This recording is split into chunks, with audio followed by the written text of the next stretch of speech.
The Dragon had learned to walk on water. With the successful introduction of its first aircraft carriers, the People's Liberation Army Navy, or PLAN, had transformed itself from a coastal defense force into a true blue water navy. They had built the centerpiece of a modern fleet. But a centerpiece, no matter how powerful, is a fragile thing. An aircraft carrier never sails alone. Its survival depends entirely on the strength of the shield that surrounds it, the screen of powerful escort warships that must protect it from attack. And in this critical area, China had a dangerous capability gap. The plan's most advanced escorts, the excellent Type 052D destroyers, were highly capable ships. But they were just that, destroyers. They were the equivalent of America's Arleigh Burke-class. Powerful, versatile, but ultimately not large enough or powerful enough to serve as the supreme command and control hub for an entire carrier strike group in a high-intensity conflict. The United States Navy had a dedicated tool for this job: the massive Ticonderoga-class Aegis cruiser, a ship designed to be the floating brain and fortress of the fleet. China had no equivalent. This was not a minor issue. It was a potentially fatal flaw that threatened the viability of China's entire multi-billion-dollar carrier program. In a hypothetical blue water engagement, a Chinese carrier strike group would be at a profound disadvantage.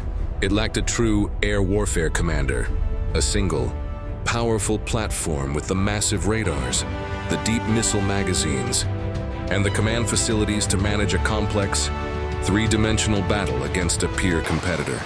Its destroyers, while good, would be overwhelmed. Its precious aircraft carriers, the pride of the nation, would be vulnerable to a coordinated saturation attack by cruise missiles, stealth aircraft, and submarines. China's new fleet could project power, but it could not guarantee its own survival in a fight against a top-tier navy. They were building the sword, but they had neglected to forge a strong enough shield. To truly compete, to create a carrier strike group that could go toe-to-toe with any in the world and win, China didn't just need more destroyers. It needed its own cruiser. It needed a Dreadnought for the 21st century. The solution was not an evolution of an existing design. It was a clean sheet, no compromise declaration of intent to build the most powerful surface combatant in the world. It was Project 055, the Renhai-class. The lead ship of this revolutionary new class, hull number 101, would be given a name of profound historical significance: the CNS Nanchang. The Type 055 was a masterpiece of modern naval engineering, a ship that fused size, stealth, and overwhelming firepower. First, the size. Displacing over 12,000 tons, this was not a destroyer. This was a cruiser in all but name, a true capital ship on the same scale as the Ticonderoga.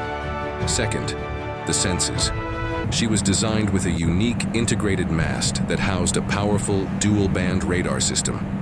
This combination of S-band and X-band phased arrays, a feature only found on the world's most advanced warships like the U.S. Ford-class carriers, gave the Nanchang an unprecedented ability to both search for distant targets and guide missiles with pinpoint accuracy simultaneously. Third, the overwhelming firepower. The Nanchang was armed with a colossal battery of 112 universal vertical launch system cells, more than any other surface combatant in the plan, and rivaling that of an American cruiser. These cells were larger and deeper than previous designs, purpose-built to carry the full spectrum of Chinese naval weaponry, from the latest long-range air defense missiles to anti-ship cruise missiles, land attack cruise missiles, and most critically, the future carrier-killer anti-ship ballistic missiles and hypersonic weapons. The Nanchang was not just a shield. It was a spear, a sword, and a fortress, all forged into a single stealthy hull. The proof of the Type 055's success has been its stunningly rapid and seamless integration into the Chinese fleet. The lead ship, Nanchang, was no sooner commissioned than she was assigned as the premier escort for the Liaoning Carrier Strike Group. The world's naval analysts took note. The U.S. Department of Defense itself officially redesignated the Type 055 from a destroyer to a cruiser in its annual reports, a clear acknowledgement of its true capability. But the most undeniable proof is the incredible speed of production. China did not just build one of these magnificent ships. They began to mass produce them, The Lhasa, the Anshan, the Dalian. A fleet of these new dreadnoughts began to enter service with both the northern and southern fleets at a pace that shocked the West. This was not a prototype. This was the new standard. We have seen them on patrol, the proof in their presence.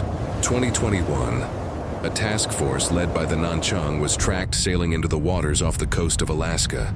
A powerful and unprecedented demonstration of the plan's new global reach. We have seen them acting as the command and control hub of massive naval exercises, their powerful radars and command facilities forming the nerve center of the fleet. They are no longer a future promise. They are a present and very potent reality. The new, heavily armed guardians of China's naval ambitions. The legacy of the Type 055 is the completion of the puzzle. It is the ship that single-handedly transformed the Chinese carrier strike group from a second-tier, vulnerable force into a true top-tier peer competitor, capable of challenging any navy in the world. It is the indispensable shield and the all-powerful brain that makes China's carrier aviation viable. These ships are a testament to China's mastery of modern naval design and its unwavering commitment to building a world-class navy. They are the ultimate expression of sea control, a platform so powerful and versatile that it has set a new global benchmark for surface combatants. In the great power competition of the 21st century, the Type 055 is not just another piece on the board. It is the queen. The Type 055 is more than a cruiser. It is a symbol of a new era in naval power. It is a testament to a nation's rise and its determination to secure its place as a global maritime superpower. In the high-stakes game for control of the world's oceans, the arrival of these ships signals that the game has changed forever. They are the Dragon's dreadnoughts,